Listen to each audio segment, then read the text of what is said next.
ಲೋಕಸಭಾ ಚುನಾವಣೆಗೆ ದಿನಾಂಕ ಘೋಷಣೆಯಾದ ಬಳಿಕ ಬಾಗಲಕೋಟೆ ಜಿಲ್ಲೆಯಲ್ಲಿ ಕಾಂಗ್ರೆಸ್ ಲೋಕಸಭಾ ಟಿಕೆಟ್ಗಾಗಿ ಪೈಪೋಟಿ ಏರ್ಪಟ್ಟಿತು.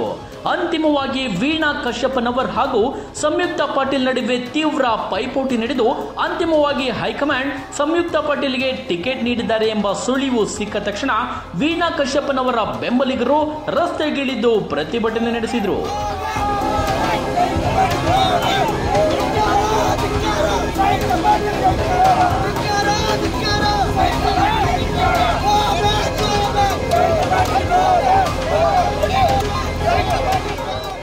ಇಳಕಲ್ ನಗರದಲ್ಲಿ ಕಶ್ಯಪ್ಪನವರ್ ಅಭಿಮಾನಿಗಳು ಕೆಲವು ಗಂಟೆಗಳ ಕಾಲ ರಾಷ್ಟ್ರೀಯ ಹೆದ್ದಾರಿಯನ್ನು ತಡೆದು ಟೈರ್ ಸುಟ್ಟು ಪ್ರತಿಭಟನೆ ನಡೆಸಿದರು.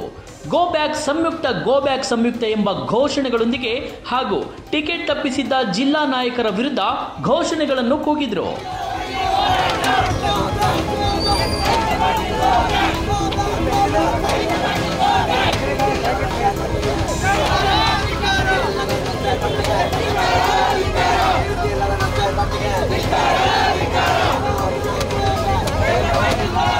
ಪ್ರತಿಭಟನಾ ಸ್ಥಳಕ್ಕೆ ಆಗಮಿಸಿದ ನಗರ ಠಾಣೆಯ ಎಪಿ ಸೋಮಶೇಖರ್ ಗಜ್ಜಿ, ಸತ್ತಿಗೌಡರು ಆಗಮಿಸಿ ಪ್ರತಿಭಟನಾ ನಿರತರ ಮನವೊಲಿಸಿ ಸುಗಮ ಸಂಚಾರಕ್ಕೆ ಅನುವು ಮಾಡಿಕೊಟ್ಟರು.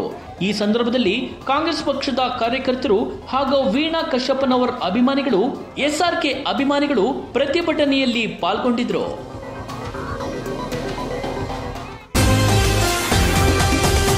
TV12 ಕನ್ನಡ, ಇದು ಕನ್ನಡಿಗರ ಧ್ವನಿ.